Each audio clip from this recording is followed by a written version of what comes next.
Everybody. We are live, and this is episode 005 of Bread's Kitchen. So, everybody that is on the live stream, you're going to have to sit and wait a second while I play the intro music for the podcast. Enjoy.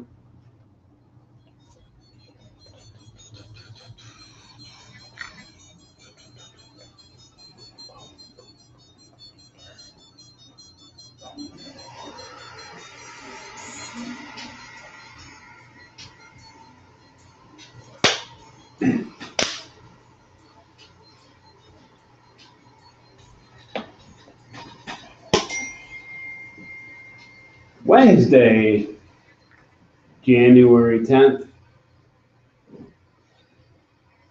What do you think? My wife said I look sexy. You do look sexy. She said I'm not wearing a hoodie on the podcast. You're not wearing it. No, you wore check my shirt last time. Nah, I don't I have proof. Really? Yeah. I'm sure you do. Yeah, it's on YouTube. I don't know what she's talking about. But she says it's the truth. You want to hit the button, sir? The button? We'll let Nicole do it. Oh shit! Look who just popped in. Hit the button, Nicole. There we go. Big red We're live and on air. Captain D button. Would you like a beverage? Your headphones are right there, my lady. I And cannot have a beverage. I have a tournament. How do you? That's right. Look at that. And then if you want to bring this down, so the mic works that you have to like talk into it. So, Okay. you can pull it. You can pull it out and hold it Oh, if really? you want, or Okay. you can do whatever you want. Okay. I will get you a stand next time. So, how's everybody doing? So my wife said to move Nicole's mic over towards you. Over towards me? Yep. Said because Nicole's blocking my beautiful face. Oh my god. Oh gosh. They just put it like on the Put it thing. right there. What that, no, How that am way I it's supposed to put on it's not headphones and have hair? It's not possible, guys. You got it. There you go. I don't like it. You're live worldwide right now. Where's there's the camera. There you go. That's weird. All right. So, welcome. Thanks. Oh, yeah. Is this your first podcast? Can we scoot the couch up? We maybe? can't. Well, I can, but it would No, okay. it would mess with the audio. So when you talk into the mic, you gotta talk right into it, Like right up on it. right up on it. Okay. And that has another microphone, which we're going to be switching. So you can see that your audio down there for the live stream will be green, high, and then I'll take care of this shit over here. So do we actually have anybody watching the stream right now? There's already 5 people because, yeah, we got people watching.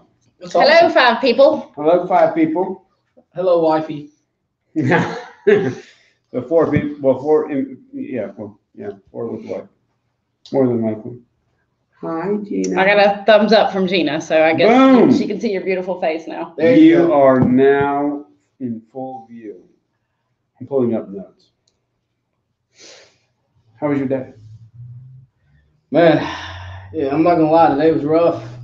Today was a rough day, man. My little girl was a hellion. Oh yeah. I wonder where she got it from. I know. Her uncle and her uncle and her aunt. My 2-year-old daughter's uncle and aunt sent her some play food to go with her play kitchen, which is like twice the size of her. And this play food, I'm not making this up, dude. There's like literally 200 pieces. Like the lettuce and the buns and everything. Yeah, like that hot dog actually removes out of the bun, like it's pretty cool. But she just likes to take them and just throw them all over the floor. And it was a mess today. Like I was trying to get stuff done, and we played clean up. We picked up all of her toys, and then I went to go do something else, and I hear something. I turn around, and she just had to pour it all out on the floor again. I was like, screw it. Then I come to practice, and I started cramping. I mean, it was a tough day. It was a tough day. So beer is good for cramping. Beer is good for cramping. What are we drinking today, my man? Tonight we are drinking. Well, I brought 2. Just I didn't know what Nicole would like, so I brought Oh, that makes me sad. Dogfish Head. I mean, I'm sure you can have one beverage. No, It's she carb can't have no. My no. coach will not allow me to have any beverages. Roger that.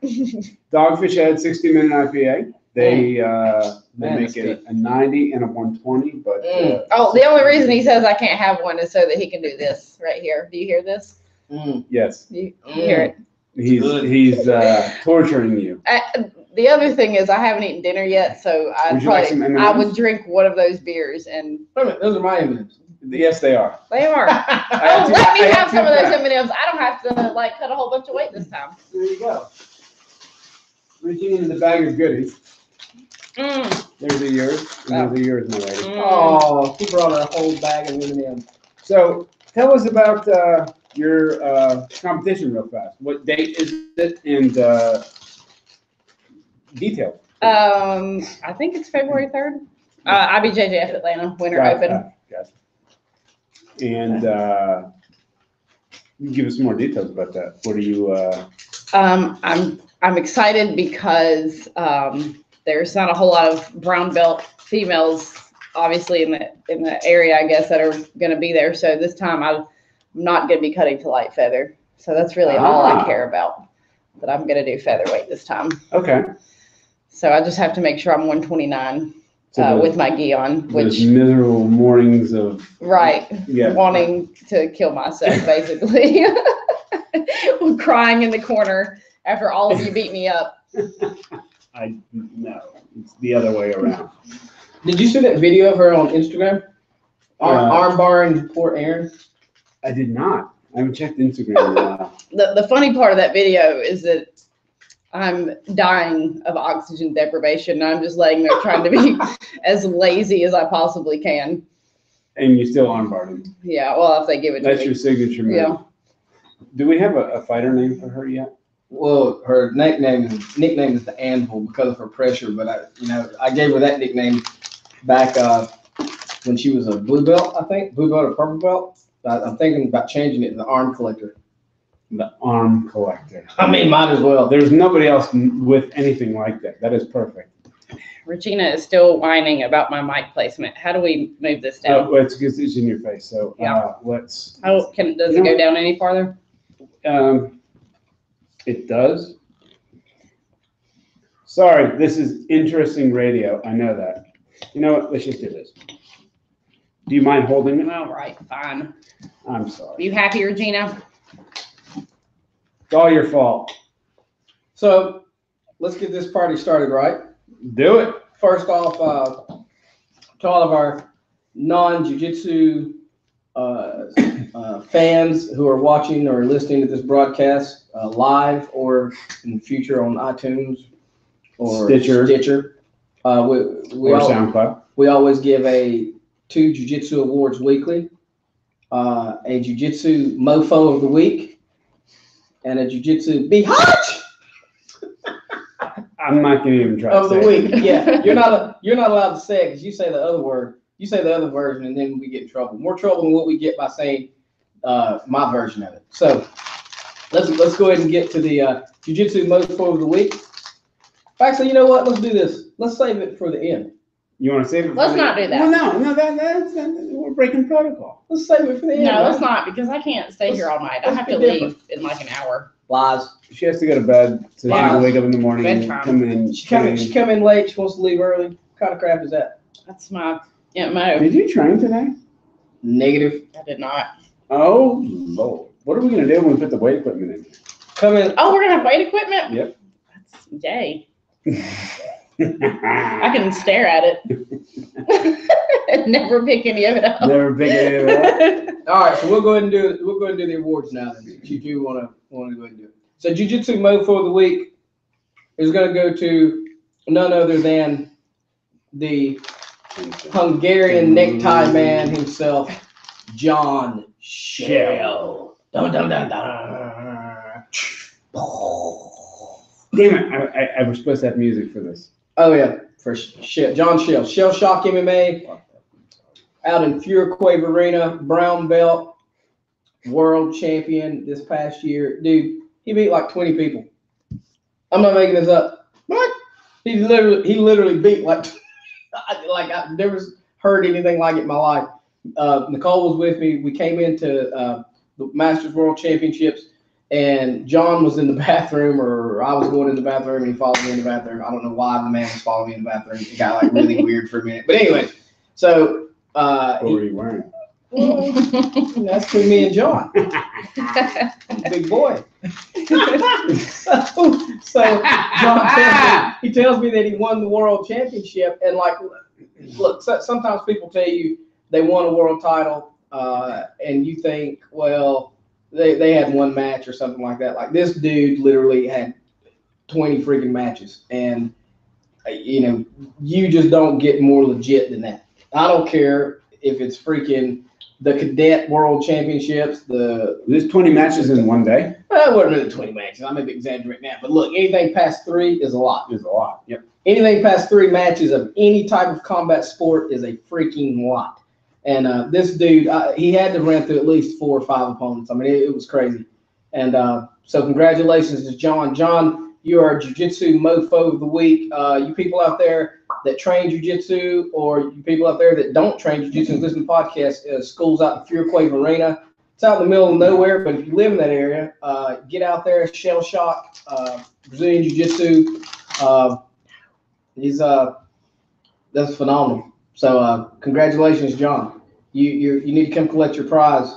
That 4 quarters. Yeah, 4 quarters. Well, actually, it's up to 12 quarters. It's $3 now. It is because now Bagels didn't. I forgot to give bagels the 8. Bagels didn't get the 8 quarters, so now it's up to 12 quarters. It is 12 quarters. It's 12 quarters. Well, he came. I didn't give him his quarters. Well, we forgot. I mean, it's up to him to collect the award. We're giving him the award. I mean, we recognized him. He didn't want it. It's like you walk into a bank and you want to do something. You got to tell them what you want to do. And Bagels was dropping Lexus, so Bagels is not hurt. Bagels don't want our 8 quarters anyway. That he admitted that he stole from his poor grandma. Boy, that is treacherous. That's dirty Bagels. That's dirty That's Bagels. dirty. Bagels, yeah, that's bad Bagels. Bad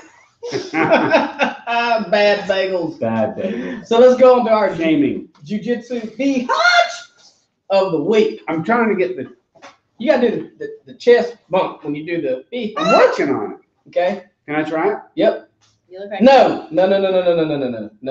you cannot try it. No. I want to say the name though. No, you're not allowed to say it. No, I want to say the name You don't say it right. of the award winner. Oh, okay. Go I ahead. think I should say the name of the award winner. I agree. Actually, Go that's ahead. true. I feel like I had something to do with Yes, why you she did. is the award winner this Okay, week. go ahead. Tell us who the This award. week's Bihach Yes. of the week Yes. is none other Yes. than the one and only One and only. Miss Miss. Regina Marie Palumbo Allen. Yes. Boom. Boom. We are the champions. Not Garrett. Hey. So the reason she's the Jiu-Jitsu Bihach of the week is number one, she's the most wonderful, beautiful, loving woman in the world. She's my wife. And I've been trying to get her to do Brazilian Jiu-Jitsu for I don't know how long. 6.5 years, I believe, is what the Facebook Yeah, said. 6.5 years. And she I don't tried. think it's been that long because I was here. I I haven't been with you for that long. I met her in 2011. Yeah. So, and I've tried from day one to get her to do it. First, she looked like I was retarded when I told her I did. She had no idea what it was. Then when I explained it to her with the UFC analogy, then she really thought I was crazy. But she did try it one time, I think like in 2013, and she had a bad experience. Jiu-Jitsu, Joey El Dingo Loco Carroll sweated in my wife's mouth. Yeah, and that was it. Joey El Dingo Loco Carroll sweated in all of our mouths. I know. That was a sweaty. Is that why you brought him up at the end of the show last week? He was a sweaty dude. He's a sweaty dude, and a good jiu-jitsu player too. But he ran my wife off from jiu-jitsu. She didn't want to do it, and so she Nicole here started a all ladies women's program. We call it a Queen's class. Queen's class. Yeah, and it's on Mondays here at 6:30, and it's just phenomenal. And my wife come home the other day, and she was like, you know what? She's like, I think I'm going to do it. And she came in, and man, she had a blast. Dude, she cut her fingernails. That's commitment. That means she's in commitment. there. And she last night she wouldn't leave me alone. She wanted to show me her moves again. So I think she's hooked. Nicole, thank you. What did you teach her last night? Well, actually, I can't take all the credit because I let Amanda teach some things that she learned at the G's for GI's seminar that I didn't get to go to this past weekend. Mm-hmm. So she learned some tricks from the female instructors there, and so I let her show all of us that on Monday night. And plus, I try to make it really light and informal, and we don't have a bunch of sweaty men, so it's just more enjoyable all around. Right. Or sweaty women. Yeah, we're not even sweaty.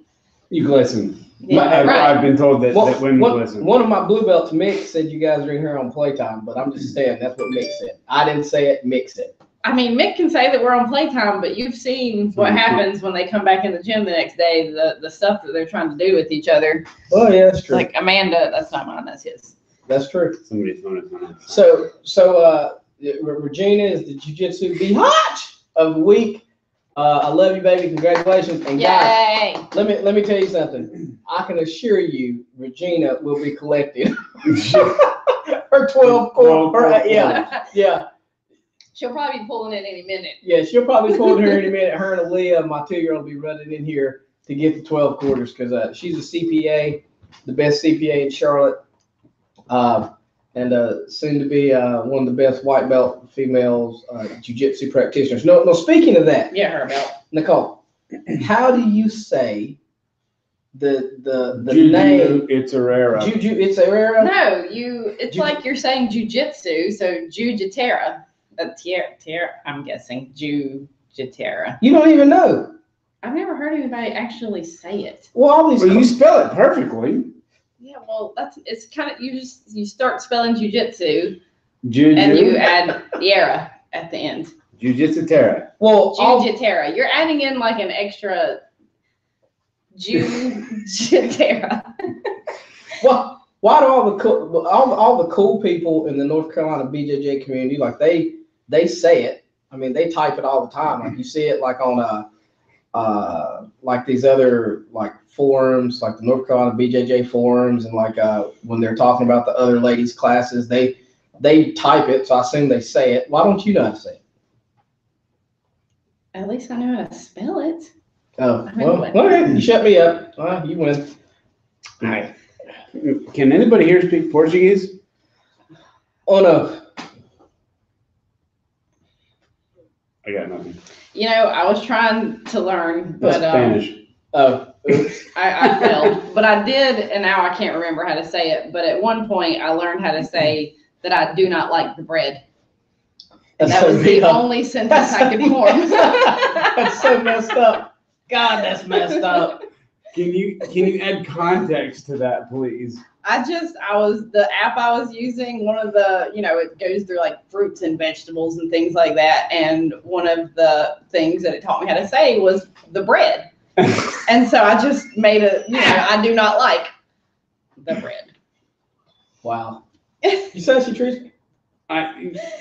Such disrespect.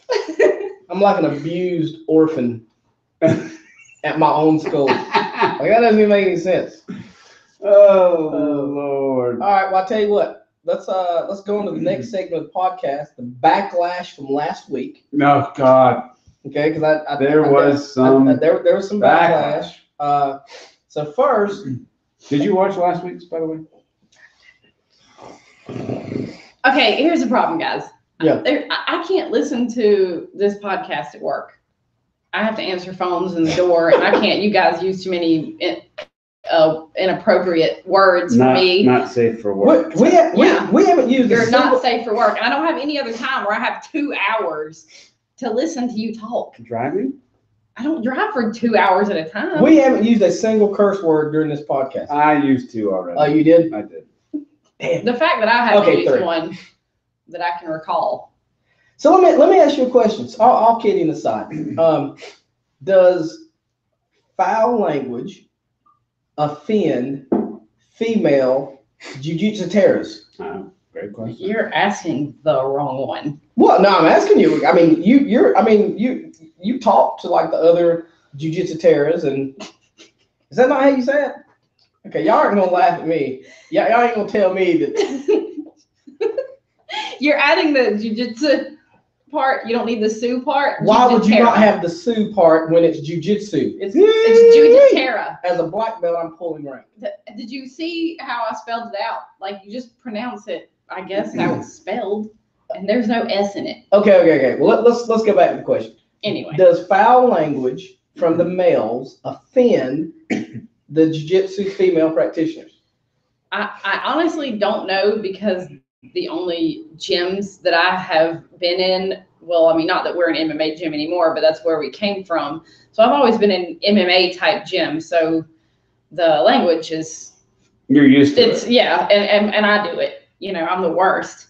And so she will let an F-bomb fly. That's my favorite word. So I think I tried to keep it under control sometimes in my women's class, because I don't know how these new women feel about it, but I've never asked. Okay, well, I've never had anybody say to me that it bothers me. Okay, well, let me ask you this, because you just said you like to let a couple F-bombs fly once in a while. When you're at Jiu-Jitsu tournaments and you're talking to the other Jiu-Jitsu female practitioners and you let the F-bomb fly, do they sort of get that, like, look on their face, like at you? Not that I ever call, no. Do you know any Jiu-Jitsu female practitioners that go, Probably your wife. Just my wife? Yeah. The Jiu-Jitsu biatch of the week. Has she never sworn?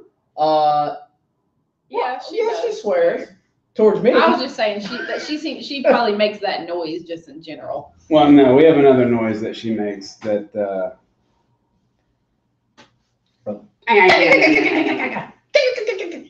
Yeah, she does that. But so well, let me ask you this.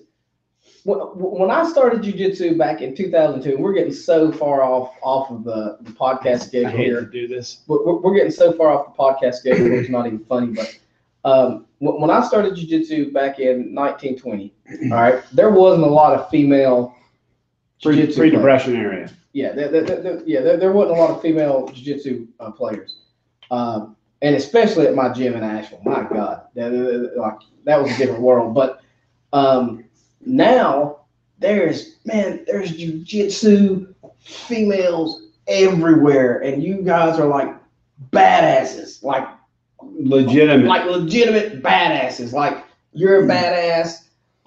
Summer Carpenter. Mm-hmm. Is it Allison or Carpenter? Allison's her middle name. Okay, Summer Allison Carpenter. She's a badass. John Shell. What's his daughter's name? What's Aaliyah? Aaliyah? Is it her name Aaliyah? Aaliyah. She's freaking like, what, 10? I think she's 14. 14, 10, shit, something. I mean, and hell, she could probably roll up a lot of the guys that I know. I mean, you females are kicking ass. For you, and I know you didn't come in when I came in, but how have you seen female Brazilian Jiu-Jitsu grow? Well, that's a great question. I feel like I actually wish I would have came in a little later by a year or two, because by no means am I at all any sort of close to like a pioneer, because there's been females in Jiu-Jitsu for a long time. But in this area, when I first started, I'd go to tournaments and pay my $100 and I'd get a match or two if I was lucky. If that, yeah, if she was lucky. And then she would look at me with the stink eye like it was my fault. Yeah, and I'd stand there all day waiting on it. And I mean, she did. She got mad at me. Oh gosh. Medals every time, didn't you? Yes, she did. And that was my argument. I was like, why are you mad? You got a medal. I'd win, but still, it's like I don't want to win. Obviously, yes, I want to win medals. Everybody wants to win medals, but I want matches. That's why I paid the money. That's what I'm there for. Right. Yeah. So it was really frustrating, and then I felt like I got promoted to blue belt, and then I'd go to these tournaments, and there'd be a shitload of white belts. And I'd get promoted to purple belt, and I'd go to these tournaments, and there'd be a shitload of blue belts. And I'm like, yeah. So you were ahead of the curve, is what you're saying. Right. That's what I'm saying. I wish that I would have. I wish I'd have came in a little later. But do you think that has been detrimental to your career and your MMA career? And going back to the question is what I wanted to add to it was, how has not just Brazilian Jiu-Jitsu changed for you, but the women's MMA community in this area within the past 3 years? I mean, honestly, I don't even pay attention to the female MMA much since I quit fighting. Right. And I feel like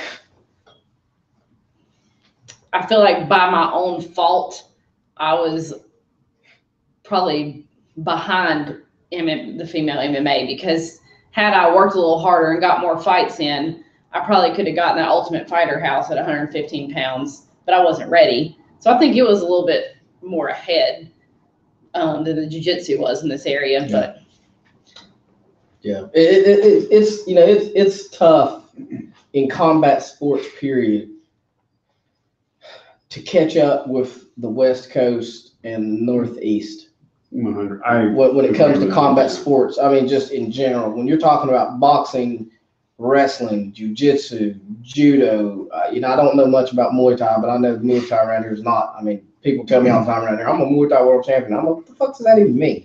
Like, what do you do? I mean, you go fight in a bar or something? But anyways, the Southeast, when you take Florida out of the equation, it's really tough to catch up, I feel like, with the West Coast and the Northeast in combat sports.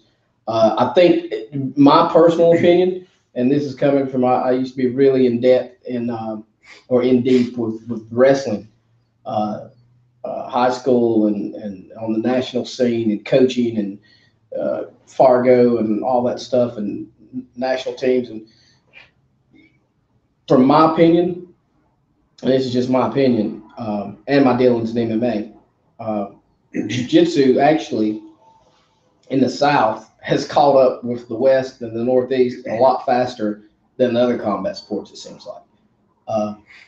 I think, we may still be a little bit behind, but it's caught up a lot quicker than wrestling and MMA.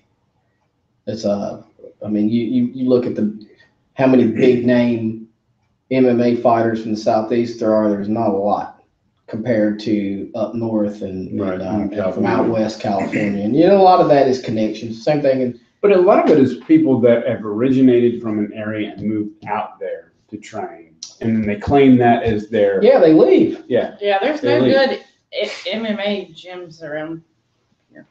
But it's tough. There will be. I mean, I'll take your word. I mean, you got Wonder Boys down in Simpsonville, but even at Wonder Boys, I mean, they don't have a whole lot. They don't have a big stable of fighters. I remember our gym. That was one thing that. I was going to ask you about that. Yeah. I don't mean to cut you off, but so you had a school and an MMA gym. Yeah. And you trained MMA fighters. You and I have discussed this off camera. Why did you decide to remove yourself from MMA training? Oh, you're doing this on purpose. Yeah, I'm doing it on purpose. You're so doing this on purpose. Why did you decide to remove? Oh, this man she is does not know. single-handedly responsible for my retirement. Single-handedly responsible for the main production of MMA in Charlotte, along with 2 other people. No. We've already clarified that. Yeah, I mean, guys, look, I mean, it's, I've told you before, when I've had to make some life decisions. I had a lot of stuff going on, a lot of stuff. And I mean, it was ridiculous. Most people, if they're involved in MMA and jiu-jitsu, they're coaching MMA and they're coaching jiu-jitsu. Hardly ever do you hear of somebody coaching MMA, coaching jiu-jitsu, matchmaking MMA, promoting MMA, taping hands MMA, announcing MMA, managing MMA. Whose fault was that? Oh, it was my fault. All those jobs. It was my fault, 110%. And it just got to where it was crazy. And what really threw the big loop was that my wife got pregnant. I mean, and then I had the car wreck. I mean, it was just, there was no way for me to do it.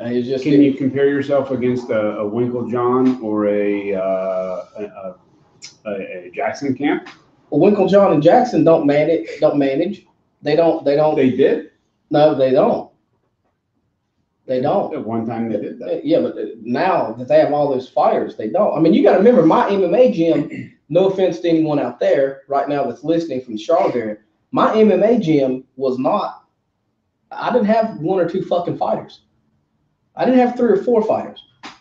Yeah. I had a stable of fucking killers. Of legitimate killers on the local and regional level. They were killers, and a couple of them were on the national level. And if you have more than 1 fighter in your camp on the national level, you're talking about a scheduling just monster to schedule training, camp, appearances, and then to also add on top of that, you've got to do. I was doing matchmaking for Fight Lab, matchmaking for Warfare. So it was too much. It was just really too much. And well, especially for that time in my life, to be completely honest with you, I could probably jump back into it right now and probably hit the ground running and recruit a damn hell of a stable of fighters, start bringing them in and start training them. And I might be able to get, by the time they got to where that last group was, my daughter would be of age that she would be in school and I would be okay. But at that moment when everything was going down, there was no way. It was crazy. It was crucial. I mean, I was running. It was crazy. It was crazy. Define crazy. Crazy. When you have a flight to catch for Bellator to fly out to the West Coast, and you've got another fighter who's fighting for Bellator 3 weeks later, the amount of paperwork, the amount of planning, the sponsorship agreements, all that stuff, and then you got to make sure their camp is managed while you're out there with the other fighter. And then you've got 3 more fighters that's getting ready to come up on a local regional card, and you've got 2 more fighters debuting, making their pro debut down in Atlanta. I mean, it was just, it was too much. And a gym full of people that want to know where the hell their coach is. And a gym full of, exactly, and a gym full of people that want to know where the hell their coach is. I can imagine that was the hardest part, but to validate. No, the hardest part was going home. That was the hardest part. Why was it the hardest part? Because how many fighters at one time did you have in Bellator? At the end, I had 2 fully signed promotional fighters, fully signed contracts, multiple years, multiple fight agreements, big money, and then I had two more fighters that were under. I can't remember the name of what you would call the contract, but it was a 3-fight conditional deal where they could also fight other places. And then I had 2 or 3 more that were that were pros that at the drop of a hat could have been in Bellator or UFC with another win. I mean, look, dude, we literally had 20 MMA fighters in our gym, and and you're talking about 20 egos. You're talking about 20 different styles, 20 different attitudes, and these guys were not. You know, I try to explain it to some of my jiu-jitsu friends. These were not jiu-jitsu practitioners. Right. These motherfuckers were killers, and it was chaotic. I was talking to Jeremy Rell about this the other day. We were telling some stories to one of his students, and as we're sitting there telling the stories, I'm sitting there thinking to myself, what the hell was I thinking? I mean, it was bread life stories that just didn't even need to be retold. It was ridiculous. It was crazy. It was foolishness, but it was fun. And I made a lot of good memories. I wouldn't want to ever do it again. Yeah, and I said my exact words. I remember when I said it. I said, I am done with mixed martial arts unless Derek Hyatt, Nicole Hunt, or my son Edward decides to start fighting. I made that promise to myself and everyone else, and unfortunately, I don't know. Started fighting. Well, no. She's not fought since I stopped. But Derek, correct, decided that he was, because at the time Derek was boxing and she was doing jiu-jitsu, and I was like, I'm free. This is why I made the statement. I didn't think either one of us ever going to come back to MMA, and then Derek decides that he's ready to get back into. No, I think that my pro debut was made after all that had happened. Which clarify your pro debut, please, because I don't know if everybody out there knows. I'm sorry, what was the question? Your pro debut. You were a professional mixed martial artist. I was for one fight, one whole entire fight, all 3 5-minute rounds. It doesn't matter. It matters that you got pro. I did, and I'm glad that I did it and had that experience. I mean, I love fighting. I really did, and I think that I was okay at it, And Very good. I probably could have went somewhere with it, but She could still go somewhere with it. this current setup, and I don't like not having everything in one gym. I'm spoiled from where we were on Dalton Avenue, and having a cage and a boxing ring and mats and all these training partners, and I didn't have to travel around. It's so stressful getting ready for a fight, and when you add in having to travel to 3 different gyms on top of that to get all of my training in, when if I had one place and I just go there at 6:30 and stay there till however long I need to and get whatever training in I need to get done, it's easier than going this place Monday and this place Tuesday. It's just too much. Do you see yourself ever getting back into MMA? Don't look at him.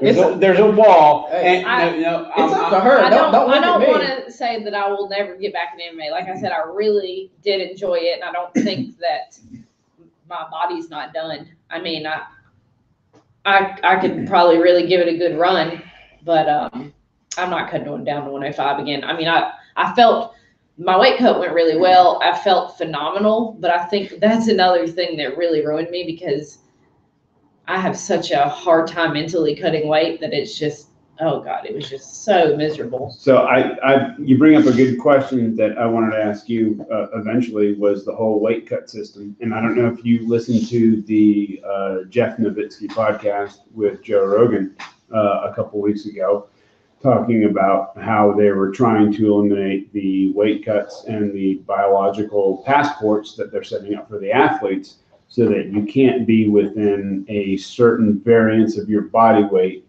pre-fight, which if you look at people like... hold on. Can I stop you for a minute? Sure. Okay. First off, all of that stuff that Jeff Nowitzki and that Andy Foster, I love Andy Foster. Andy Foster is a state athletic commissioner in California, and he's the one that's really taken the lead on this weight cutting thing. He used to be the commissioner at Georgia. He's one of my good friends. But everything that they're saying is delusional. Explain, please. Because let me explain to you how you stop the weight cuts. The only way that you stop weight cutting in combat sports is to do what the IBJJF does. You step on the fucking scale Before you get on the mat. Before you walk onto the mat or into the cage. End of story.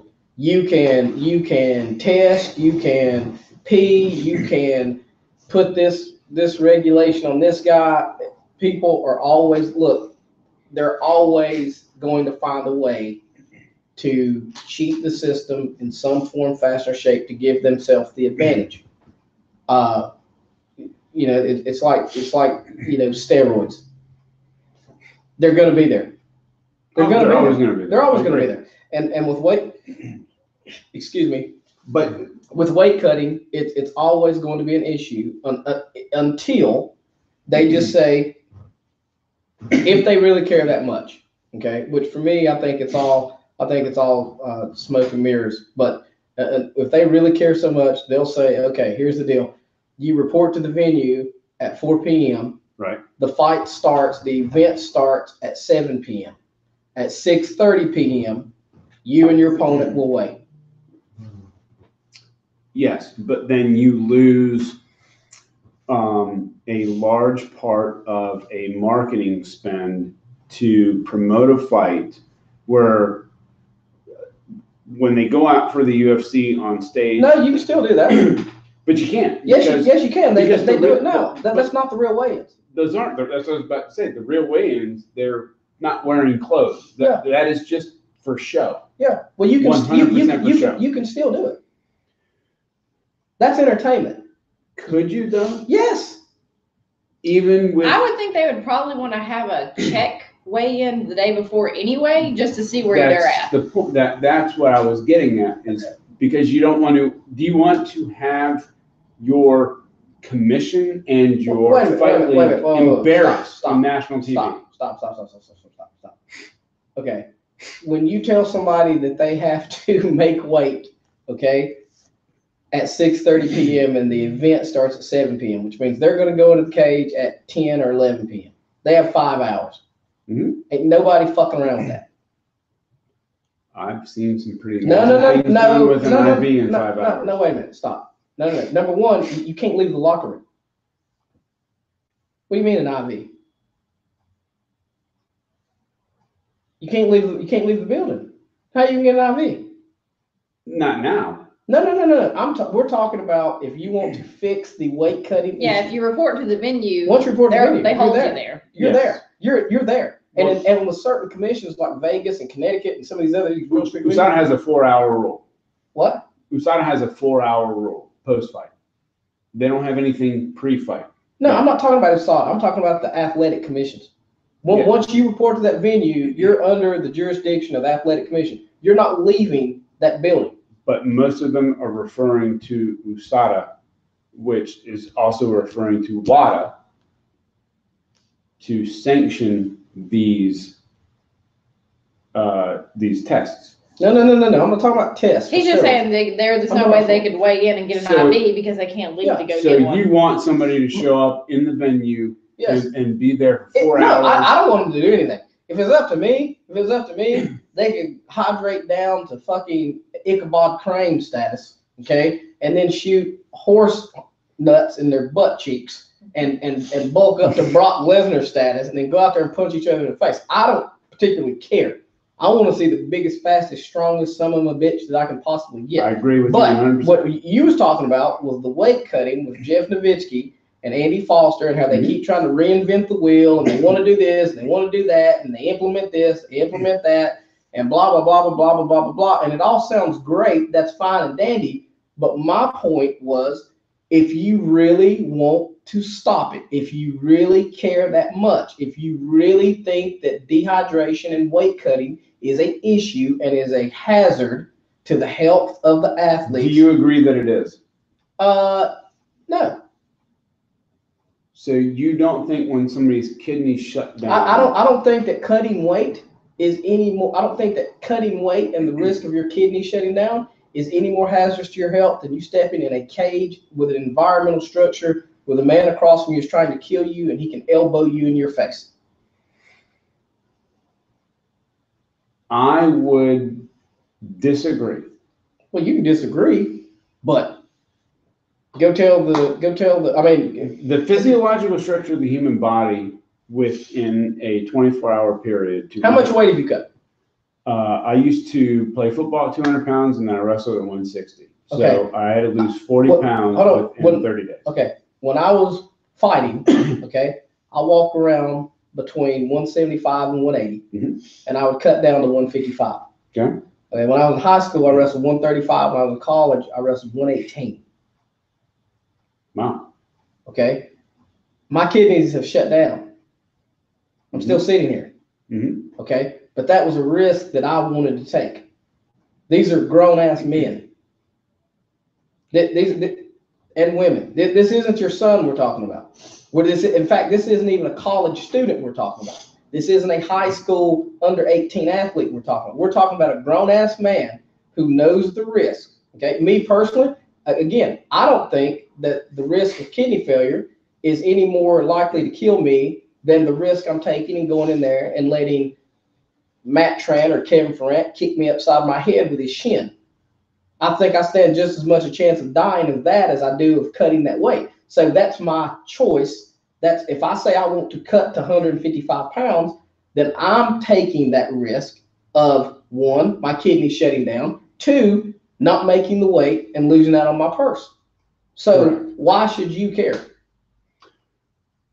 Why should I care, or why should the commission care? Why should you care, or why should Nicole care? Now, I understand why the athletic commission may want to say that they care, but again, that brings back my point. If they really care that much, if they're really that concerned about it, then change the damn weigh-ins to the date of the fight.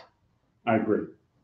That's the way you fix it. You can, all the other stuff that they're talking about can always be sidestepped. Trust me. There's a way to get around it.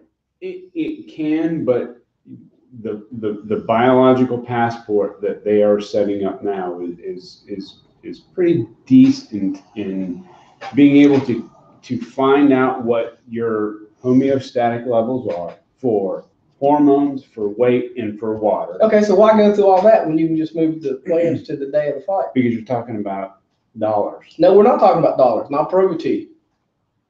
If I buy you a ticket to go to the UFC Charlotte weigh-ins with Derek Brunson and who's he fighting again? Jacare. Jacare. Okay, and he tells you, well, they're not real weigh-ins. Are you going to not go? But I think what he's worried about, well, I don't know if that's what he's worried about, but I would be worried about you weigh your main event fight in, no, I guess they already have their money, so they don't care, but you weigh your main event fight in and a couple hours before the fight, and they miss weight, and that main event's gone. And that you might think twice about buying the next. No, not done. That's my point, Nick. No one is going to play with that. The other stuff you're talking about, they're still going to play with it. No, they're not. They will not play with that. I fought MMA, and I'm telling you, they won't play with that. They will play with all the other stuff. Anything the day before, you give somebody 24 hours. I don't care what test you run. They will play with it, just like steroids. But how strict is the testing by WADA and USADA? How strict? It is getting to the point now that they have an A and a B sample. But how strict? Just say extremely strict or right now for USADA. Just period. I tell you what. Stop. Forget MMA. What is the most strictest testing for steroids in the world? What organization? WADA. The Olympic. That's the Olympic testing, right? No, that's the World Anti-Doping. IOC is the International Olympic Committee. Okay, so let's go to the Olympics. Their testing is pretty damn strict. Yes. And people still play with it, right? But what I'm telling you is they play with it because they have gaps of time. They think that they can beat the system. When you're talking about weighing in the day of, there is no one in their right mind with $1 million on the line that's going to play with that. People are pretty stupid. Well, people are stupid, but I think, you're right. There's always exceptions, but I'm telling you, the likelihood of you having, I guarantee you missed weights would go down. So Khabib, let's talk about that guy because he's the most recent one, and he has not been able to make what was it 145 or 55. 55. Mm-hmm. The past two fights. Yep. Had to be hospitalized. Yep. There is a reason that this should not be allowed anymore. And it's even worse in high school sports because children are still growing. And once you start messing with the metabolic pathways of a 16, a 15, a 14, a 13, a 12-year-old, you can damage them for the rest of their life. Yeah, but what's that got to do with John Jones? John Jones wouldn't be John Jones if he didn't start wrestling when he was 5 years old. What? So what do you want to do? Take wrestling out? I don't understand what. No. What do you want, Nick? We need to literally get rid of weight cutting. Okay, then that's what I said. Change it to the day of weigh-ins. No, you need to change it to the time you step out onto the ring. Oh, we don't have time for that. I don't feel like that's going to change anything because look how much you cut weight to wrestle and you weigh in the day of. That doesn't change anything. But that is true. Hold on. Do you remember when we used to weigh Wait a minute, in? but there's not $1 million on the line. You're not talking about money. You're talking about sport, and hold on, wait a minute. You're talking about 5-pound gaps. And you're talking about people that could possibly go to college for free. No. Stop. You're talking about 5-pound gap difference. Yeah, but they have $1 million on the line when they weigh in the day before and they still miss weight. You're talking about. So what's that? What does that change? Because I'm telling you the difference in wrestling. You're talking about 5-pound weight difference. You're talking about 130, 135, yes. 140, 145. Agreed. The problem in MMA is this. Number one, the sport itself is the makeup of the sport is structured for the bigger man to win. Okay, and that's just a fact. You're in an environmental structure where if I can push you to the fence, your ass is in trouble. And if I outweigh you by 10, 15 pounds, you're going to feel it in the third round, and you're not going to be able to do anything about it. Okay. Number two, the weight classes are screwy. There's not enough weight classes in MMA, and this has already been addressed multiple times, and the UFC won't change it. Okay, and then number 3, I'm telling you, if you moved the weigh-ins to the day of, this is what would happen. It wouldn't change dramatically the weight, the fighters or the performance, because this is what would happen. Khabib would go to 170. I have a better example. Okay, I'm going to show this to you right now. Do you remember the Aldo fight from McGregor? Yeah. Okay, so everybody out there, sorry, there's the camera. Nobody can see that. They can see it right there. Okay, go ahead. That is McGregor weighing in at 145, right? Yes. Then if we go back to him after,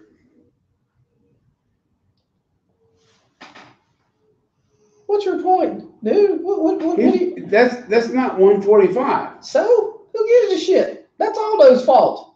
The fuck you want Connor? I'm sorry, that was Mayweather's fight. I'm sorry, that was the wrong picture. And actually, you just totally just threw your little example out of the ring, because Mayweather warmed that head up. Warmed it up. But so if they care so much about weight cutting, then why won't they add more weight classes? So that is the actual before and after, right there. They won't do shit. They won't add the weight classes. They won't move the weigh-ins to the day of. But you know why? You know why? Because at the end of the day, the UFC and Dana White is like me. They don't care. Look at that. That is death's door. Who cares? But why do you care? Let that man do what he wants to do. Let him be him. I totally agree, but it's the same discussion that we got on to why are steroids bad? Like I want to watch if NFL players 300 pounds knock the shit out of each other instead of 145 pounders. Right. But to get to that level, so you care about that, but no. But hear me out. Okay, go ahead. To get to that level, Aaliyah or Anthony or for those who don't know, Anthony is his son and Leah is my daughter. So go ahead.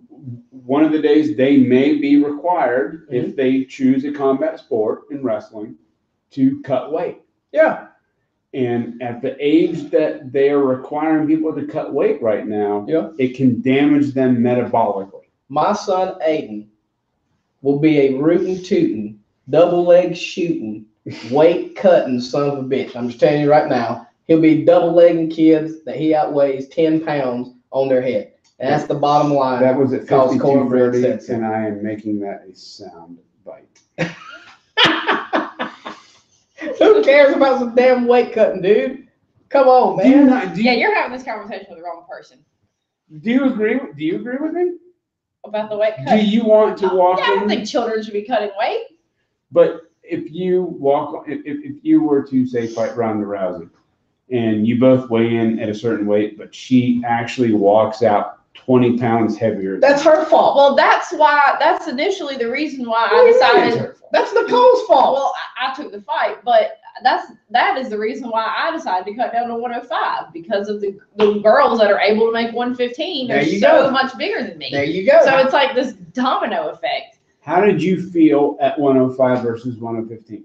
I felt better. Great. I do feel better because I take better care of myself. That's right. Trust me, with me, I wasn't killing myself to get to that weight. It's just mental. You ain't got a choice. Listen, with me running your camp, you ain't got a choice. The problem with these people that are dying on weight cuts is because they're a moron, or the person that's managing their weight cut is a moron. They're not doing it. That brings up a great point. Let me make this point. If somebody's killing themselves, like literally killing themselves, and I've had fighters that do it both ways. I've had fighters that listen, like her, okay? And then I've had fighters, and you'd be shocked, some of the people I'm talking about, I've had fighters that don't listen. They're eating whatever they want to 3 weeks before, 2 weeks before, the week of. They're missing training sessions. Their water intake is screwed up. They're doing everything that I told them not to do. And then their ass is in an Epsom salt bath, dying. Okay. That's their fault. That's not the freaking athletic commission's job to worry about it. That ain't your job to work. That is their fault. It is the Athletics Commission's job to maintain the standards of what they're supposed to do. Bull butter. I kind of feel like it's sort of like the law that requires you to wear a seatbelt. I mean, if you want to fly through the windshield and die, I kind of feel like that's your decision. This is my homie. This is why I mess with her. I agree with that statement right there. This is why I mess with her. The same. That's why she breaks arms. Do you feel that? I mean, okay, as a woman, what is your true feeling about weight cutting? I know that there's a lot of articles out there. I just read one today or yesterday about a woman, a female black belt that cut weight for jiu-jitsu tournaments and that she decided not to do it anymore. Now, for some people, weight cutting can create like an unhealthy obsession with, you know, your body and what you're eating. And for me, when people, every time I tell somebody, I've got to cut weight, well, you don't need to lose weight. Well, that's not why I'm doing it. I don't feel like I need to weigh any less. Right. I don't have a problem not being 105 pounds all the time. I like being 130 pounds. That's not a problem with me. So for me, it doesn't bother me as far as that goes, cutting weight. Now, some people it does. It really gets in their head and they feel like, well, I need to be this weight all the time because I look better. And so that is kind of hard with females because, I mean, females are kind of generally known to develop eating disorders. Right. So, I mean, some women don't cut weight. Like that female black belt, I read that article. She said that she decided to not cut weight for tournaments anymore and she likes it better. Hey, and look real quick, and females, let me say something to you, all you females out there. If you are worried about how you look and your weight, don't sweat that shit. No, don't sweat that. That's the wrong thing to do because if you ugly, you ugly. Jesus. That's I said that. But the reason why I like to cut weight is because it forces me to eat healthier, quit drinking, you know, to do the things that I'm supposed to be doing if I'm going to be a real athlete anyway. I will pick up your slack. Thank you. But the main point of that was if you're butter, you butter. It's just, I mean, and look, there's somebody out there that loves you. Look, men ain't, this is another conversation. We got to move on from all this women cutting weight and guys cutting weight. Well, I mean, Jeff Nowitzki and what's his name? Nowitzki. Yeah.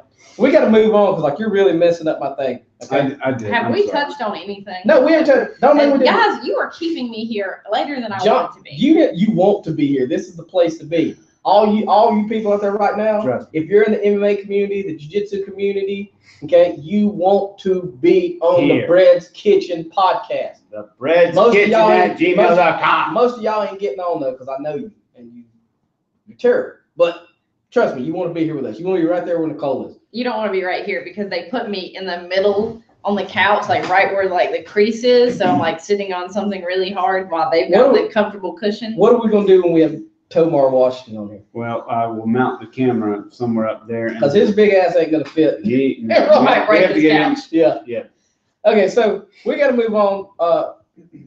I'm gonna go past the backlash from last week. I'm gonna go down. We're gonna go down Charlotte. Well, I do want to know real fast the backlash. Oh my God! You're killing me. You gotta bring up the nuclear part. You're killing me. What, Donald Trump's nuclear budget? Yes. I mean, look. I mean, people got young, mad. I'm lost, guys. What is this backlash? Well, here's the problem. Last week, we was talking about a tweet that Big Daddy Donald D sent out. Okay, where he was talking to the Rocket Man over at North Korea. And he just flat out told him, he said, son of a bitch, my button is bigger than your button, and it works. That's what he said. Exact words. And everybody got their panties in an uproar. And then I came on here and we was talking about it. And a couple people told me that this was the backlash I got. People said that it seems to them that our podcast, that I support Donald Trump. And then I'm okay with him saying shit about the big red button. And then I'm okay with him saying grab him by the cooch. People need to lighten up just a little bit. They did have to lighten up. They need to lighten up. But let me, hold on, look. Can I, just for the record. I'll turn off my mic. Yeah. I can't hear For, you. for the record, let me give you my stance on Donald Trump. Okay, I support Donald Trump. I said it. I admitted I support Donald Trump. And let me tell you why I support Donald Trump. Because he is the president of the fucking United States of America. Period. End of story. Until his 4 years run out, until he gets impeached, and You have an email address for the hate mail? no, I'm just saying. I didn't blow up. Who in the hell goes around making bad comments about your president when you have ass clowns 5,000 miles away that want to indiscriminately blow you off the face of the earth? You could be red, white, black, fat, skinny, jiu-jitsu, judo, MMA, judo, football, basketball, interracial marriage, same-sex marriage, transvestite, tranny, whatever you want to call it. If you are in the United States of America, they want to blow you off the face of the earth. And the only person in this United States of America that can salvage your sorry asses, you're running around bad-mouthing him. What fucking sense does that make? In what universe does that make? I don't care if you don't have to like him. You don't have to like the guy. You don't have to like to grab him by the cooch. You don't have to like his big red button or be mad because his button works and the guys don't. Okay? She's laughing, so I mean, other women out holy there shit, people. take her cues. It makes no damn sense. And let me tell you the business I'm in. This is real talk. You want to know who I like? I like Is this people. R. Kelly real talk? Huh? This is R. Kelly real shit right here. I like people that support saving the bread. Me, Michael, Derek, Allen, and keeping my family safe. I like Donald D. I like police officers. I like rescue workers. I like fire marshals, firemen. I like all them people, doctors, nurses. If you can save my ass, I like you. I'm not gonna. Why would you badmouth Obese when he was president? I don't give a damn if you're a Ku Klux Klan member. The only person that could have saved your hooded, big, pasty, white ass was Obese. So why would you be running around bad-mouthing Obese? Does that make any sense? People are stupid. People are dumber than dirt. Stupidity and ignorance. You vote for who you vote for, and that's your business, that's your right. Okay? You do what you want to do. But when somebody wins, that's the end of the damn story. That's it.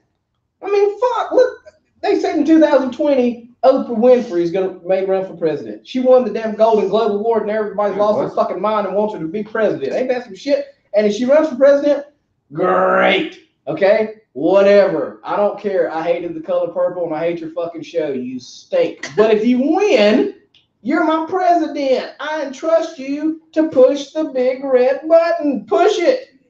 Get rid of their asses. I'm not going to run around and go, I hate Oprah Winfrey. She sucks. Stinking. I mean, it's just retarded. People are stupid. You don't believe in mutually assured destruction, do you? Mutually assured destruction. Am I going to get killed during the mutual? Yes. Oh, fuck no. I don't believe in that. No. I believe in no. I believe in that button. I believe in the button. Push it quick. If he blinks the wrong way, push it. Get rid of him. Rocket Man. Man, I can't sing that song. So anyway, that's the backlash from last week, or that's one of the backlashes from last week. I mean, the other one was the Walmart customer service. Oh, Lord, I saw part of that. Some people got mad because I called the lady at Walmart the aardvark lady. Okay? All right. So I don't even know who she is. We didn't even name her. Aardvark lady. Nicole? Who was mad? I mean, fill me in about why they were mad. Let me get the context. What did you? Because you say some offensive shit sometimes. No. You really do.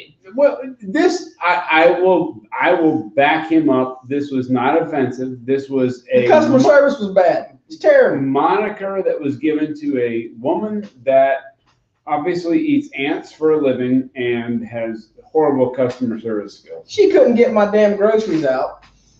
And it's a grocery pickup service. Okay? And a pregnant woman that was there an hour before him still was still sitting there. Oh. And the aardvark lady comes out and she comes waddling out. Why did you call her the aardvark? Because she looked like a damn aardvark. Okay, so I think people are upset because you're commenting on her weight. No, she had a big snoozer. Looked like she was move like some fucking ass, man. That thing was just. I mean, what the hell? And this one pissed me off. Aardvarks are supposed to have like some type of like supersonic sensory shit in their nose, I think. Do we know these people that got upset? Yes, they were pissed. I got text messages, all kinds of. It was crazy. It's foolishness. But I'm gonna Feedback. hold on, wait a minute. Good or bad? Yeah, good or bad, we accept it. Feedback. And being a jiu-jitsu practitioner, a jiu-jitsu black belt, I'm going to humble myself, okay? Even though I'm really... Holy shit, wait. My clock just stopped. It's not. Oh, because he's humbling himself. I was like, Okay?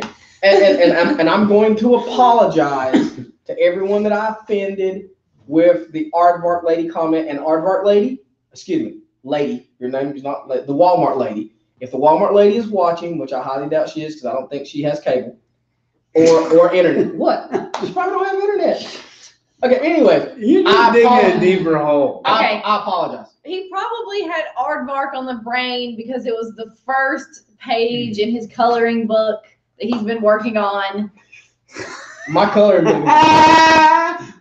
My coloring book is look. Everybody likes my I coloring don't think book. he meant anything by it. Everybody, I didn't mean anything, but I mean, she needs a new job. Lord, baby Jesus, help us. She should be snorting ants, not down. Oh, gosh. Okay, anyway, I take it back. I take it back. I apologize. That's too late. You can't take that back. I apologize. I said I'm sorry. Well, wait a minute. If you're offended about me liking Donald Trump, then you can kiss my black ass because I'm not apologizing for that. So let's take a trip down Charlotte BJJ MMA memory lane. Why is your phone still not on silent? I've just asked him multiple. It's a nervous twitch. It's a nervous twitch, and like you guys got me nervous thinking about the lady at Walmart, and you got me upset thinking about Donald Trump and people not supporting the president, and the fact that I could get blown up the rest of you fucks. So I was like messing with my. Do you have a bunker that I don't know about? Because I will No, I don't have a gladly bunker. come over. That's the problem. I don't have a bunker. So why are y'all fucking with Trump? We need to recruit a I'm not student for our fucking with school Trump. that has a bomb shelter that we can use. I know. I have a best friend that has a bunker. Well, there we Are you go. serious? How many people put home? 12. 12? Yep. Well, y'all's gonna get left out. Sorry. we couldn't really train in there, but Could we give him like free jiu-jitsu for life, and then he would come let us in? Andy, if you ever end up watching this, please contact me because we would like to use your bomb shelter. Yes, especially because everybody's lost their damn minds and keep fucking with the president, so he ain't gonna push the button that obviously works better than Rocket Man. So we need a bunker. I We need a bunker. So back to schedule. Charlotte BJJ MMA Memory Lane. That's a new thing we're gonna start every week. On top of the weekly Jiu-Jitsu awards, we're gonna take a trip down memory lane. We gotta get music for this. The music. I thought you guys had. Well, you know what? Just give me a second, and I will pull up. Well, you can't pull up no music. What do you? Watch me. They can't hear it. We don't have time for all this. Hold on. Do Cindy Lauper time after time. You want time after time? See if you find I it. will do this, and I will prove to you. Why would I pick that? Yeah. That subject? Yes. I don't know. Is this going to cause confusion? No, it's not going to cause confusion, but Cindy Lauper may sue us for copyright. No, we're not talking about the music. We're talking about this topic that he's picked for the memory lane. Why didn't you missed a good opportunity to play Rocket Man? Well, I was going to play Rocket Man. Cindy Lauper is the shit, man. If you don't like Cindy Lauper, you're not American. So like fucking with President Trump. Please sing it. I don't know the words, or I would sing it. That's beautiful. Okay, I love Cindy Lauper. Cindy Lauper. You know what? This is so disgusting. When I was a little kid, I thought Cindy Lauper was hot. Like I hated Lou Albano. Do you remember Lou? Yes, I Captain did. Lou Captain Albano? Lou Albano. I Yeah. actually met him. Are you serious? Times. Yes. Well, I wanted to whip his ass because I thought he was doing Cindy Lauper. And I was jealous. I'm serious, man. I was like 8 years old. I might have been younger, man. I was in love with Cindy Lauper. Red and green hair, ugly lipstick. She was hot. You think so too? Fuck yeah. So I'm not the only one? No. Do you know who Cyndi Lauper is? Yes, I know who Cyndi Lauper is. Do you think she's hot? Yeah. You think Cyndi Lauper's hot? Damn, I thought I was like an alien or something. Would you do her? Oh my God, don't answer that. Don't answer that. Don't answer that. Sorry. Okay. Now fade the music in. Fade the music down. Bring it down slow. Bring it down. That's too slow. A little quicker. That means like turn it off. I have to do it like nicely. You're ruining my night. Your night's going great. All right, we're gonna talk about this memory and then whatever else you need me for because I have got to leave. Where are you gonna go? I promised my friend that I would hang out with her. She's about to go back to Florida. Oh my God, you're not even. I thought you was going to bed because you need to train tomorrow. That's what I thought. Jiminy I'm gonna train tomorrow. I know, but I thought you was like That's getting. why I can't hang out with her tomorrow. Okay, could you have me one of those dogfish IPAs before we get into this next subject? Because this is gonna get sticky. All right, so This is gonna get sticky. you can bring up Cyndi Lauper while I get your beer. Charlotte BJJ MMA Memory Lane here on Bread's Kitchen. I feel like your memory lane topic should have been about me. That would have made I'm more. here. That would have made It more. would have made more sense, But since Dogfish Head Brewery is involved, and I think that the person that this is about is at least one of them's watching it. Maybe. All right, you ready? go. So the Charlotte BJJ MMA Memory Lane that we're going to go down today is actually about somebody we were talking about earlier. Joseph El Dingo Loco Carroll. I haven't said that in a long time. You know, he was one of my favorite people to announce. Well, I mean, with a name like that. Oh my God, how dude. could you Now, not? let me tell you something. This is no joke. Dingo could have 20 people in the arena for fans. Hmm? He could literally have 20 people. And when I announced him, everybody cheered. And I mean, he was just one of those guys that when he came to the cage, you watched his fight. Yep. I don't give a damn if you didn't like him. No, You watched his he was fight. charismatic. And him and his brother, the leprechaun Roger Carroll, Oh God. without a doubt, and the jiu-jitsu gods of Charlotte are going to be rolling over In all their graves. in all their graves that they're living in, okay? Because they're going to be so mad when I say this. For practical application, real life jiu-jitsu shit that works, Joey Carroll and Roger Carroll are two of the best that's ever come out of Charlotte. End of story. End of story. Not safe for work, but they'll punch you in the fucking face while they're doing jiu-jitsu and it works. You could hit them in the face and their jiu-jitsu got better. Mhm. That's real jiu-jitsu. They walked into the cage against people who were better athletes, better fighters, okay, on paper, better jiu-jitsu practitioners, and won. Submitted it. Yep. And they did it using jiu-jitsu. Yep. It's not like they went in there and took guys down, mounted them, ground and pounded them out. Now, sometimes Roger would, sometimes Dingo would, but a lot of their victories came off their back in the guards, keeping themselves safe, withstanding the punishment. And the next damn thing you know, they got an armbar triangle. All right. I was going to say triangle Yeah. was probably the Yeah. number one. And the memory we're going to go to today, you know, one of the more memorable moments in Charlotte MMA history, Fight Lab Number 2. two. God. that's Misery Loves long. Company Misery 2, Loves man, Company. at the Grady Cole Center. Main I was event, there. Joseph El Dingo Loco Carroll submitted Keith Richardson. Whoa, you talk about a night. That was crazy. I probably didn't even know what MMA was when that happened. Man, Nicole, let me tell you something. When you talk about electricity in the air, and the funny thing was, like many other people, and I was one of these victims, okay? By no means is this putting anything on Keith. But everybody in that arena thought Keith was going to win. Okay, 100%. In fact, I think the only person in that arena that had any thought that he wouldn't win was me, just because I'd already been in there and Dingo did it to me. And next thing I know, they got into the craziest. Guys, if you can find this match online, you need to go watch this damn fight, because they got into the craziest scramble I've ever seen in my entire life. And It went around the entire cage. cage. It was crazy. It It was crazy. And phenomenal. it was amazing. I mean, it was absolutely amazing, especially when you consider when Keith was a state champion wrestler. Dingo wrestled a little bit, but actually, I don't even know if Dingo wrestled. I know Roger wrestled, but I'm not sure if Dingo really wrestled. And for him to fend off those takedowns and be able to offset Keith's balance like he did, and then catch him in that armbar, dude, it was absolutely freaking pandemonium. It was pandemonium when Keith tapped. I mean, it was that play. You literally, that whole event was crazy. But when those two were going at it, would you have thought it went down the way it did? Yeah, because he did it to me. Or you talking about the event? No, that specific. That fight? Yeah, fight. Dude, let me tell you something. And the funny thing about Dingo is I ended up being his coach. He ended up training under me for like the last 2-3 years of his career. Team. Yeah, and he trained under me and under Phil Wills at Renegade and Dark Side of MMA. And you couldn't have an appreciation for someone working hard until you was in the room with him. Mm-hmm.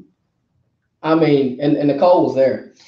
One memory about Dingo that sticks out in my mind is before one of his fights, I don't know who he was fighting, he was in the cage sparring, and he took a knee to the face, and it cut his eye open. Wide open. Aaron Osborne that did that? It was Aaron or Tommy DiBernardo. It was one of the Rat Pack. cut his eyebrow wide open. This was only a few days before the fight, or a week or so. It was 3 days before the fight. And he left that room to go to the hospital. And the last thing he said was, "Please do not take me off this card." He was crying. He was begging, "Please let me fight." Beg me. And to be honest with you, when he said it, I was concerned about him. When I say his eye was split open, this wasn't a little scratch. This was not a little cut. His eye was open. 12 stitches. And yeah, something like that. I mean, it was nasty. And I was just concerned, get him to the hospital. And he starts to leave, and he comes over to me, and he's literally crying. He says, "Brett, don't take me out of this fight." And I was like, I just patted his shoulder like I have before, and I was like, "Go to the hospital." He goes to the hospital, and he sent me a message at night, and it said something like 10 stitches. I'm good to go. He said 12. And you just don't see that out of a lot of fighters. No. I mean, people usually people are hunting an excuse to get out of a fight. I don't give them all these tough guys you see, all these people that fight out there, and they're scared. GSP talks about it. They're scared. I fought. I was scared. One of the better fighters I've ever coached, period. He's a big name fighter now. He would be terrified backstage. I would literally have to make him stay backstage, like tape his hands. And they get scared. Dingo and his brother, he enjoys it. They have no fear. Let me tell you something. They're like the Diaz brothers. They're like the Diaz brothers. But let me tell you something. There's people out there that you want to fight for you as a coach, and then there's people that you want in the damn foxhole with you. Yep. And Joseph El Dingo Loco Carroll is a guy, him and his brother, you want him in the – listen, let me tell you something. If the war jumps off and they invade the United States of America, I need a trench dug, okay? I need a warm blankie and my Elmo doll, and I need the Diaz brothers on one side. I need the Diaz brothers on one side, and I need the Carroll brothers on the other side, and I'm good, bro. Because after he sends me the text message, he says, 10, 12 stitches, I'm good. And I'm like, what a fucking idiot. And I called Phil, my assistant coach, and I said, or my other coach, not assistant coach, we were co-coaching. And I said, Phil, I said, this dude's talking about 10, 12 stitches. And Phil's like, he can't fight. And I was like, I know. The next day,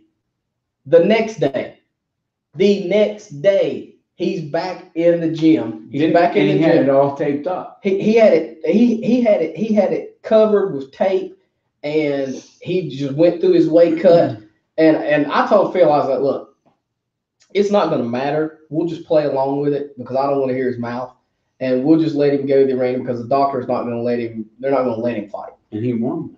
He went out there, and they let him go through the physical. I couldn't believe it. I could not believe that the doctor cleared him to fight. And so I told Dingo, we were backstage, and I said, hey, man, I said, keep your hand up. keep your hand up, keep yourself safe. And he looks at me and he goes, it's going to come open, Brent. And I was like, I know. And he goes, okay, I'm good. He went out there and, dude, he beat this dude's ass, but he was bleeding all over the damn place. And I forget what he finished him with, but those are the moments. You know what? Those are the moments that makes me want to get back into MMA. When I think about stuff like that, that gets me fired up. When I think about like Nicole cutting weight and doing everything right, that makes me get Derek Hyatt, the guy that's fighting March 17th. He means when I see Nicole cutting weight and she's so fucking miserable and I'm so happy. That's what he means. It is funny when she's cutting. But you know what? I do have to admit, the first time that I met you, you were cutting weight, and I'm sorry. you were miserable. Oh man, I bet she was. But you fucking came home with silver, right? For Worlds? Yep. Bronze. Yeah, my lord. Oh, she was miserable when she was cutting weight for Worlds. That's hilarious. That's so funny. It was bad. That was, but you did it. Yeah, well, I mean, I'm not gonna sign myself up. Well, the Masters World, that was a huge deal. I mean, that was almost like having an MMA fight. I'm gonna make sure I do all the right things and I show up as best as I can for that. I don't take MMA fights and not do the right thing. And I think the problem is he says that he'd like to get back in MMA thinking about Joey or me, but the problem is most MMA fighters aren't like that. No, I agree. 100%. No, it's crazy. If you get 10, if you got 10 and you have one or two that's doing the right thing, man, and when I say the right thing, I'm not talking about just showing up for practice. I'm talking about living the whole thing, the whole shebang. And the whole shebang is tough. The whole shebang is tough. I'm talking about eating right. I'm talking about living right. I'm talking about it because it's not what you do inside the cage. It's not what you do inside the cage in the practice room. It's what you do outside. And that's where a lot of people. And even I'll do the right thing leading up the weeks, 6 weeks or whatever leading up to my match. But other than that, I'm not living the life that I should. I'm not eating right all the time. But you shouldn't have to. But with that being you have to. You have to. No. You have to. It's not about it's not about the 6 weeks out. It's about the 6 months before. That's what's keeping me from getting a gold medal. It's about a balance. No. See, you're not. You're not talking about the pendulum swing. No. This is what I'm talking about. I'm talking about like the MMA fighter that does 6 weeks out. 6 weeks out, they're in the room. They're in the room training like a madman. But the problem is 3 months out when they didn't have a fight. We're talking about people that don't have jobs. Hold on. 3 months out. I don't care if they got a job or don't have a job. 3 months out. You don't see them in the jiu-jitsu room. You don't see them doing any bag work. You don't see them doing any wrestling. And then it's just, then they say, I want to fight, and you book them a fight, and then it's lights on. That don't get it. Okay. Which I have always been consistent with training. I mean, yeah, that's why I say I've always trained year 100%. round. Yeah, that's why I say she does the right thing. So write this down. Next week, I want to talk about training protocols for Jiu-Jitsu, and I want to talk about training protocols for MMA. No, I'm done talking about MMA. Why? I'm not talking about MMA anymore. Can't talk about MMA anymore. We're done with MMA. For at least tonight. For at least I can tell. For at least 3 months. He's got to talk himself out off the 6 ledge. months. We're done with MMA. Sir, we're done. Feel like Derek this is fighting March 17th. Yeah, this podcast needs more MMA and less big button man. The big button man. Oh my God! Don't get me started again. Y'all gonna make me so upset. What's the next topic? I gotta go. I'm moving to Canada. Lord. All right, so let's go on to the main topic. Well, okay, done. What was you gonna say? What are your plans for the next year? Me? Yes. Well, so I've got this. I've got the IBJJF. Don't look at him and stop looking at her. He has to help me with everything because I'm so slack about the planning and I show up and do the training and I do all that. He has to handle everything else. I'm like a child. But I'm going to do this Atlanta open. It'll be my first tournament as a brown belt. Can you believe you're a brown belt right now? It's hard. One step away. Yeah, no, I'm not talking about that. Huh? Would you have thought when you first started jiu-jitsu that in 2017 you'd be a brown belt? No, I didn't think I was going to make it to purple belt. Really? Ever. Yeah. I thought that was like light years away. I mean, just could not fathom it, because every belt I get to, like, even when I got my purple belt, you know, I felt like my jiu-jitsu had kind of made some leaps and bounds in the weeks prior to me being promoted to purple. But when I got my purple belt, I was like, I just can't imagine being any better. Not that I thought that I was good, but I just mean it's hard in my mind to imagine me being able to learn, or, you know, just getting better at it, because I just didn't think I was, you know, I was ever even going to be as good as I am now. And then every year it's like, I think about my jiu-jitsu last year and I'm like, Jesus, I was trash, you know? So it's. Why did you say I think that, like, you know, where I was when I got my purple belt, when I was like, Is she your own worst enemy? Oh, yes. Is she her own worst enemy? Yes. Oh, by far. Oh, yes. Let me say something. Okay.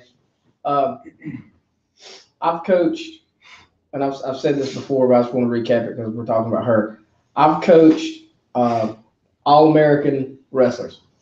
And when I say All-American, I'm not talking about going to the Dixie Cup Nationals and there's 5 kids in their weight class and they place top 4 and say they're All-American. I'm talking about Fargo All-Americans. Right. Where there's 60 to 100 kids in their weight class. We discussed this. And they place in the top 8. They're All-Americans, Greco and freestyle. And these are kids I'm talking about, like you just met them a couple times. I'm talking about actually coached, trained. Correct. I've coached state champion wrestlers. I've coached national level, high level MMA fighters.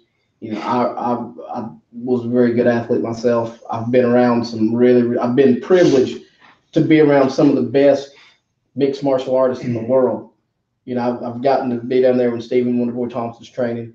I knew Derek Brunson. I've been in there with Ricky Rainey. I've been around a lot of good guys. Her ability is right up there with everyone else. Agreed. That is 110% true. If you've ever been on the mat with her or saw her on the mat and thought, you know, man, she made that look easy. But John Bagels Telford said it the best. He was talking about Nicole and a young lady in Raleigh who I don't know, Mary Holmes. Is that her name? Yeah. Mary. For some reason, I've never met Mary, and Mary, I hear good things about you. If you're out there listening, I highly doubt you are. But he said that when he rolls with Nicole and he rolls with Mary, that if he closed his eyes, no offense to them, he wouldn't know if it was a male or a female. I totally agree. And I 110% agree with that. And have you noticed when I roll with you, my eyes open and closed? I think they're open. Then they're closed. No. Really? Yeah. I guess I don't. But we talked about this the other day. Is you know, literally I'm at a point where I understand that my weight is going to outweigh your weight, and I'm not going to bring up any names of people trying to body slam people from armbar positions. Yeah. But you know who you are, and that's for you. So when you roll with someone like yourself, you know that a man my size could overpower you. Right. But the point is to learn the finesse and the technique. And if you get me in a position, I'm going to try to finesse myself out of that. And if I can't do it, you win. That's how I view it. I don't know if that's right or wrong. I don't know if you agree I with wish that. I or wish not. that all Giants male training partners knew that, thought that, would do that. Have you felt that way when you roll with me? Yeah. I actually, when I roll with you, I think Michael might have asked me afterwards, like, what'd you think? How'd he do? And I'm like, well, I can't say because I can tell. I was like, he's a grown man. If he wanted to, he could like step on me and squish me, So it's hard for me to say anything about your skill set because I know that it's not like you're rolling with me like I'm a man. Like I know that. I mean, I can tell because you can tell when somebody's trying to body slam you and when they're not. But and I really appreciate it. I don't like when men just lay there because that's awkward. Yes. But I like when they move and they let me work. Like Bagels, he was really enjoyable to roll with. Like he just kept moving around and making me move and letting me work and not trying to kill me. Mm-hmm. Obviously, I know Bagels is a world champion brown belt. If he wanted to choke me every 3 seconds, he probably could. I could probably say that you probably do the same thing. Depends on what kind of game. You are a world champion brown belt. Purple belt. Well, You will be. well, we got to work on that later this year. And that's the goal. It's gonna happen. That's the goal. Don't doubt it. It's gonna happen. You know that. He knows it. Yeah, the fun thing about Nicole is that she keeps downplaying her skill set. And what She does. But I don't know why or where she got that from. but that's a good thing, and that's one of the reasons that she is a brown belt because she does have a certain level of humility that Can you say that again? She has a certain level of humility. Define humility in Brazilian Jiu-Jitsu, please. Well, I mean, we just defined it. I mean, she does it. That she understands that there's always someone out there that can be better. Take her out of it, and please explain to. If you were telling humility to the 6 a.m. class, how would you do that? Well, I explained it the other day, or maybe it was this morning. I don't remember. My mornings run together. It was Tuesday morning. And I said, there's always someone out there better than you. There's always someone out there that can tap you. There's always someone out there that can humble you and put you in your place and hold you in position. And that's what makes you better. And humility is being able to accept that and take it and go with it and learn from it and make your game better. And a lot of people miss that. I mean, a lot of people. I missed that for the longest time. And, if everyone in reality needs to be like on another level of humble when it comes to their jiu-jitsu game. Because here's the reality. There's only one Buchecha in the world. End of story. Good point. There's only one Leo Vera. There's only one Hickson Gracie. There's only, what's that kid's name? Gordon Ryan. There's only one Gordon Ryan. There's only one Buchecha. And if everybody looks at their jiu-jitsu game and goes, well, my game is this because I can submit that person and I can beat that person. Well, then in the big picture of things, we're all white belts. Because if Buchecha and Gordon Ryan and those guys are the black belts, by that theory of who can submit who and who can beat who and blah blah blah blah blah, then the reality is actually it'd be like this. It would be Hickson Gracie's the black belt and Buchecha and all these other guys are brown belts, and then you could just go down the line and when you get down to we would be like kid belts. So that that's humility. And with Nicole, she's she's one of those people that always wants to win, but she's never been so set on winning that she wasn't afraid to lose in the practice room, and that's what makes her. That's why she's a brown belt. Because trust me, if she didn't have that, let me tell you a story. And it's so funny that in this podcast I'm telling this story. There's this girl, and I'm not going to say a name, who absolutely 110% for whatever reason thinks she can beat Nicole. And I'm not going to say any names. I'm not going to say it. Like a lot of other females, I look at this girl and I go, you know what? When it comes to you and Nicole, you're not. It's not there. your fast twitch muscles don't move fast enough. Your grappling computer isn't in depth enough. It's not happening. You're going to get the same thing that everybody else got if y'all get in on the mat. God forbid you got into a cage. Mm-hmm. And then one day I looked at Nicole. I said, "Why don't you just kick her ass?" Like, I was pissed. I mean, I was dead serious too. I was like, "Well, why don't we just get rid of her? Because I'm tired of hearing it. I'm tired of her being disrespectful. I'm tired of it." And Nicole looked at me and with a straight face, and she said this so many times before. She goes, "She could probably beat me."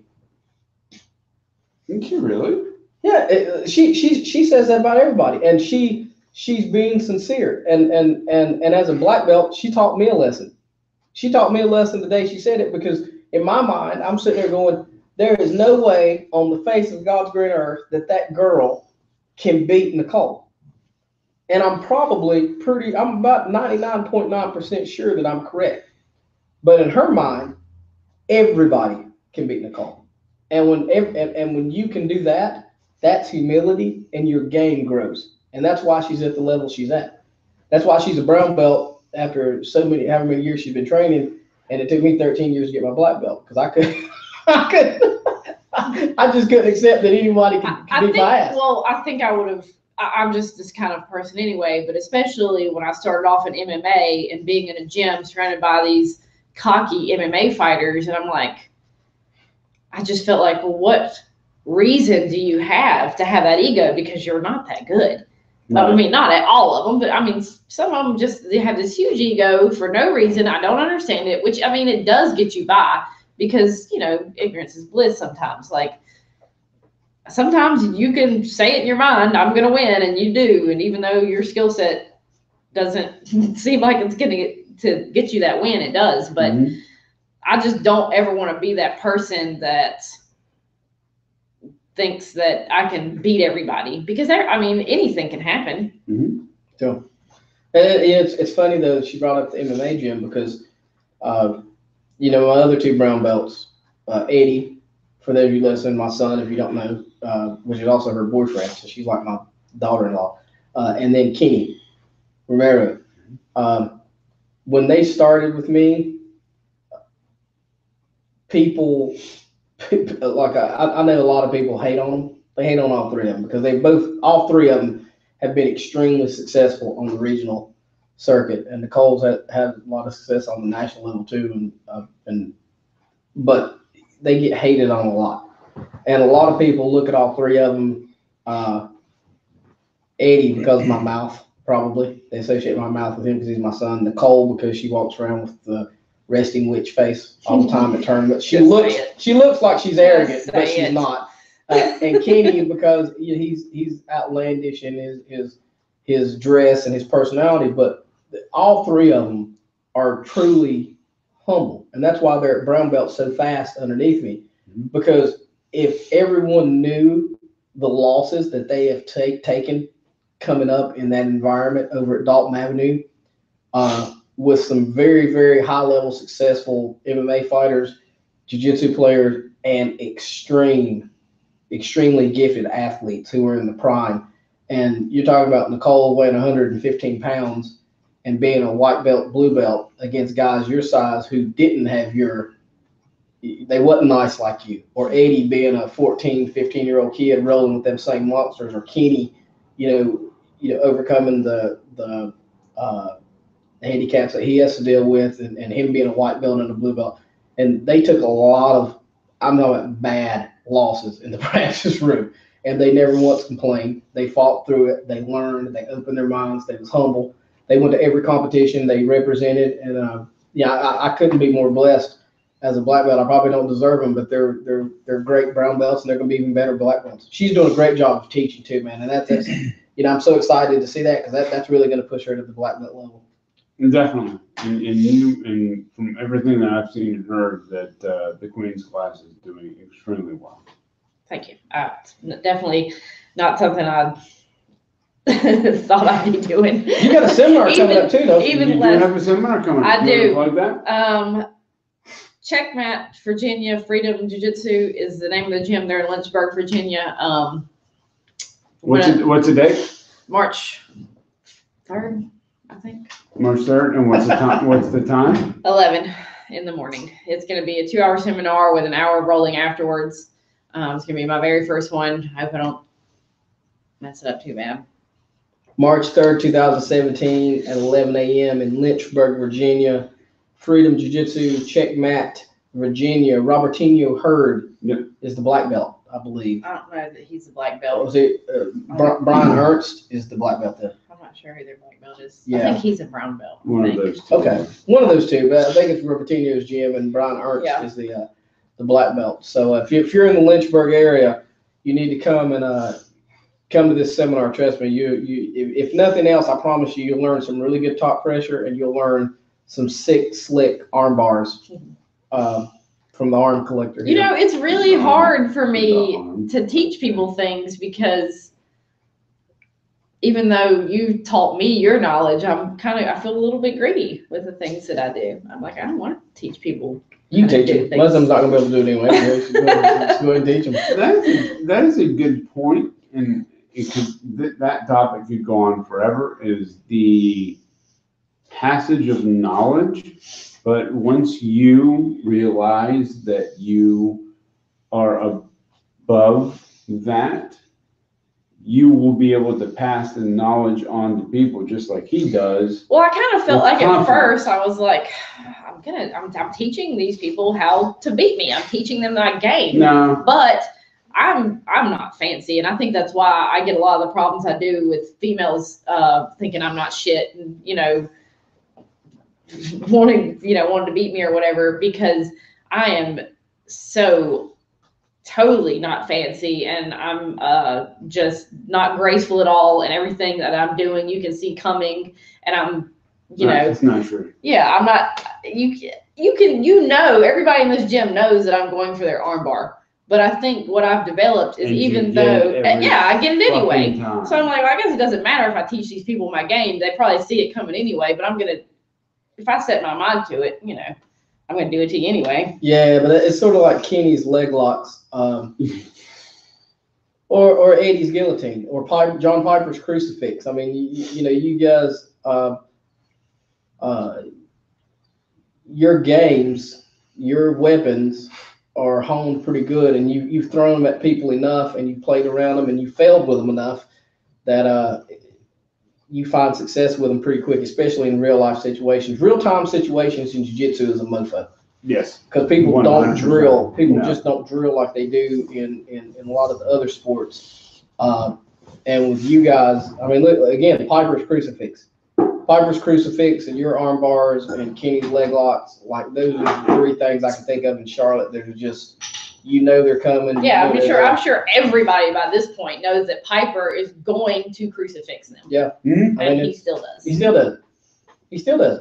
You know it's coming. Yeah, you know it's coming. He's going to do it. And well, you know what? Speaking of Piper, we're gonna go ahead and we're gonna end on the charity note. We're not gonna go into the main topic. Man, you guys push this thing and BS along. Boy, I know there are some people that, guys. Let me tell you what the main topic was going to be. The main topic. No. save it. I would save it. You want me to save it? Yes, please. That would You be- know what? If you're available and we can do it Saturday, we have a date at Jeremy Arell's at Great Grappling to do the podcast there, to do a special podcast, and that would be a great time to bring that up. Tell me when and where, and we will make it happen. So ladies and gentlemen, we will be Saturday at Great Grappling, okay, and our special guest will be the Jurgle, Jeremy Arell, second degree black belt under Gordo. Oh, that is a great place to bring that topic. Is that not a phenomenal place? Because that's a lot of I good don't insight, man. think That's people, awesome. I don't think people will understand the. This could be a standalone podcast by itself, Oh, easy. This is gonna be great. especially with Jeremy. Especially for this topic, because he's one of the people. He's one of the American black belts that's really affected by that rule Yes. with he is. IBJJF. Yes. Yes. I ain't gonna say. Okay. I'm not gonna say. Done. Not gonna say anymore. Not gonna say anymore. Real quick plug in before we get out of here. We're gonna break. I think this may be the quickest podcast we've ever done. An hour, 30 no, minutes. This is Or 40. we're running. Yeah. We're running about almost 2 hours. Right? Okay, so Real quick, just want to give a shout out to Refugee Jiu-Jitsu, ran by James Michael Smith. They're here in Charlotte. He teaches Brazilian Jiu-Jitsu to children and families that are placed over here in the United States. A lot of them helped our soldiers over in the Middle East. So if you guys get a chance, please go look them up on Facebook. Look them up and do whatever you can, man, because he's got a great thing going over there, and he's helping a lot of good people. I feel like such an a-hole that we have not gone to visit. We need to go see him. There's a bunch of little girls over there that want to see the arm collector come in there and show them Please some don't cool. call me that. If anything, You like the anvil? we need to be No, called. that is the I best love the name. anvil. Like that is my favorite. the anvil But is if pretty anything, if you're gonna change it, it needs to be to what Kenny said the other night, the Hoover. The what? Oh, the vacuum cleaner. Because I 'Cause you're sucked breathing some hard. wind. Bagels, when he was rolling with me, Eddie looked over and he's like, "Stop taking it easy on her." And he's like, "I'm just waiting for her to die as hard as she's breathing." Eddie was like, "It's a trap. It's a trap. She always breathes that hard." Him in some compromising. I did because I waited for Eddie to distract him, and then I like reached around and trying to choke him. I'm sorry. It worked. All right, guys. Nick, you got anything? Stop Social Suicide 22 Day. If you guys, we do a lot of veterans charities here. We do Gis for GIs. That is probably the biggest one. Do you have anything that you want to push for charity? Jeez, guys, really put me on the spot here. Yeah, I don't. that's the point. Sorry, I don't have anything off the top of my That's head. okay. That's But okay. you like JM, the James Michael Smith? Oh, yeah, for Refugee sure, Jiu-Jitsu? I think that's a great cause, guys. Or that Gis. Oh, did you say that already? Yeah, Gis I for wasn't paying GIs. attention. I'm sorry. But going back to JM real quick, James Michael Smith, Refugee for Jiu-Jitsu, the kids program he's running over there is phenomenal. I went over there and did a seminar, and it was one of the best times of my jiu-jitsu journey. Was going over there with those little kids and working with them. So guys, if you're listening to this podcast live, or if you're listening to the podcast on Stitcher or iTunes, look them up. Refugee Jiu-Jitsu here in Charlotte, North Carolina, and give them some support, man, because there's a lot of kids over there that could use your help. And JM is a pretty talented artist as well, so Yes. that he uses that as part of his fundraising to support the program. So you can look at some of his art or commission something from him as well. All right. That's a very good point. I think we're done for the night, Slick Nick. I am going to go ahead and bring in the end music for the night. Oh, yeah. Shout out to John Shell Shock, BJJ, and Regina Allen. Congratulations. Congratulations on your Jiu-Jitsu award. Mofo of the Week and Jiu-Jitsu Be Hot! Okay, you took a try. That means you No, have I to. can't. I can't try. You have to show up on Monday, Regina. Now that you've won this award, if nothing else, you got to get your quarters. A bingo loco. Love you, bro. Peace in the Middle East. That was a great one.